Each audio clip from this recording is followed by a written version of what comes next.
It's just a stainless steel item that he files down into a point, and then he just bends this little end. I don't know if you can see that, but this is actually an amazing carving tool. So you might even be able to make one yourself.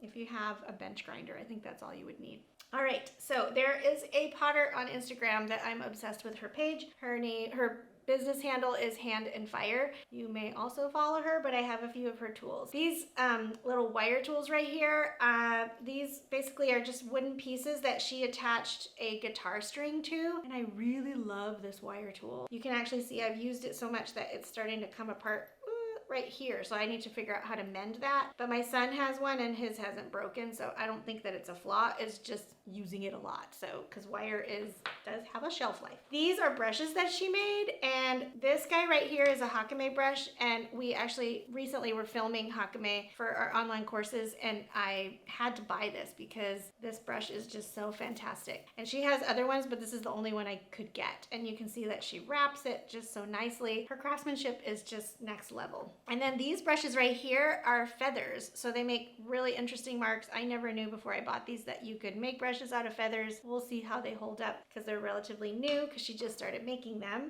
This guy right here, this is a wire tool I bought from an online potter named Dylan Thompson, and he's just a young guy that's very entrepreneurial. He makes pottery and he also just makes all kinds of stuff. And I really actually did like this wire tool a lot. It's basically just some kind of twine that he put on these two wooden handles. And I bought a lot of them for my team members at the studio to see what they would think of them. And I do that sometimes because it's interesting to get a lot of opinions and it's fun to have new tools. But these guys, some of them, like, it was their favorite. And then some of them were like, it's not for me. But I personally really like it. It has never broken or anything, and I've used it on some heavy duty things. Last but not least, we've got this little spin-a-pot here. And this is kind of fun because this is made by somebody at our studio. Yuri kind of saw a need for pottery tools, and he's been making them and selling them on Amazon. And he gave me this one. And a few people at the studio have even been using them, purchasing them on Amazon, and they didn't even know it was made by Yuri at the studio. And I would tell them, and that's kind of a fun thing. This basically is you put it on the bottom of your piece, and instead of using lugs on the rim of your pot, you just pretend this is my pot. I'm just pushing down on it, and then this will just spin underneath, and then you can trim without worrying about your piece scooting. Now, obviously you have to take it off in order to trim out the middle part to make a foot ring. You know, if you have a little bit of water on the rim, you'll be fine to be able to do it. So he also makes a mat that you can put your pot onto that kind of grips it, and he sells those on Amazon. I know this is called the Spin-a-Pot. I don't know what his other products are called. It's kind of fun that people at the studio are making tools and selling them online.